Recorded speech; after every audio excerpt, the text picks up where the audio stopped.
Hello, I am Brandon Birtcher, President of Birtcher Development and Investments.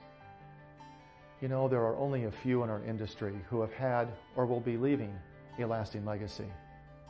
Real estate development and investment is a risky undertaking, requiring the deployment of dozens of disciplines that will be impacted by the cycles of incoming and outgoing political and economic tides.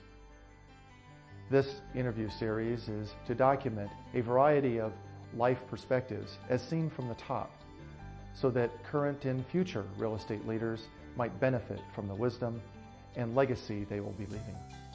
Now, please enjoy this month's Legacy Leader.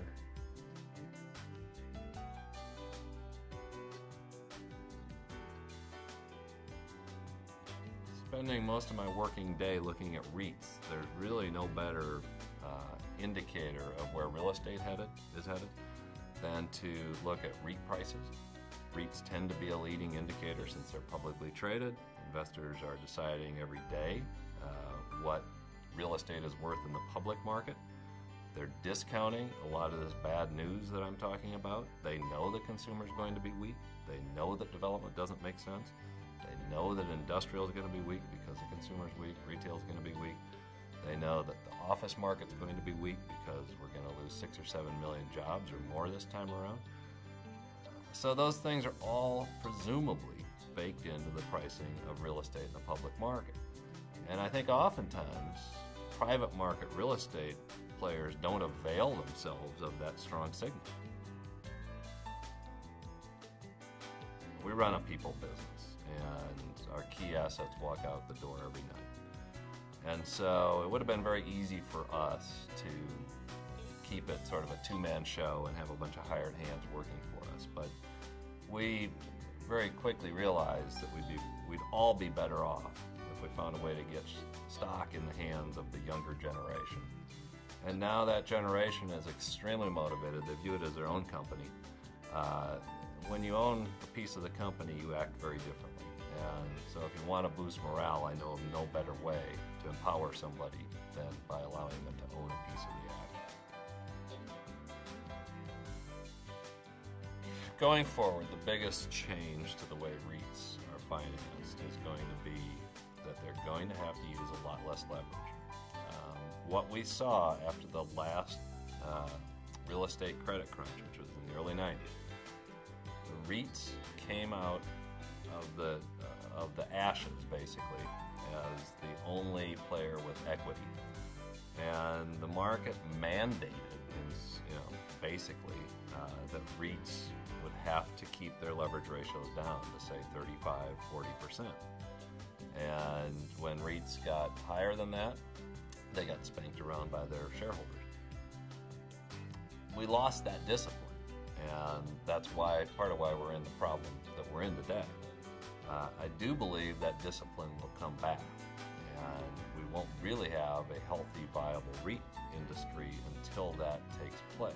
And to get from point A to point B, we need to raise a massive amount of equity. There's really two camps with the existing REITs. There's the haves and the have-nots. The have-nots are like a lot of private real estate companies. They're in very precarious straits. They went into this with leverage ratios that didn't seem too bad, maybe 50, 55, 60%. But when you have asset values decline 30, 40%, which is what we expect to have happen by the time the dust settles, that basically wipes out your equity. So we're going to see a lot of distress in the bottom rungs of the publicly traded REIT sector. At the flip side, and all REIT prices have been hit hard, but there is a group that I would label as the haves. These are some of the biggest real estate companies in the country. They ran their balance sheets better. And because they ran their balance sheets better, they're going to survive. And not only are they going to be able to survive, but they're going to have a world of opportunities open to them because there will be distress and there will be fire sales and somebody needs to buy that property. And these guys will be able to take advantage of some of the best opportunities of my lifetime. My biggest advice is don't be afraid to be entrepreneurial. especially when you're young. You can fail a time or two. You can always go get hired by somebody, but there's nothing like running your own company. I took a very unusual route coming straight out of a business school, a well-respected business school, University of Chicago, with an MBA. All my classmates were going off to careers on Wall Street and doing the investment banking thing. And this was kind of a wild hair to come out here and move to California and do a startup venture that, for all we knew, was destined to fail. Probably should have. For a young person, it's probably a pretty discouraging time to be considering your career in real estate. I will say that sometimes hopping in at the bottom can be the best time to get into an industry.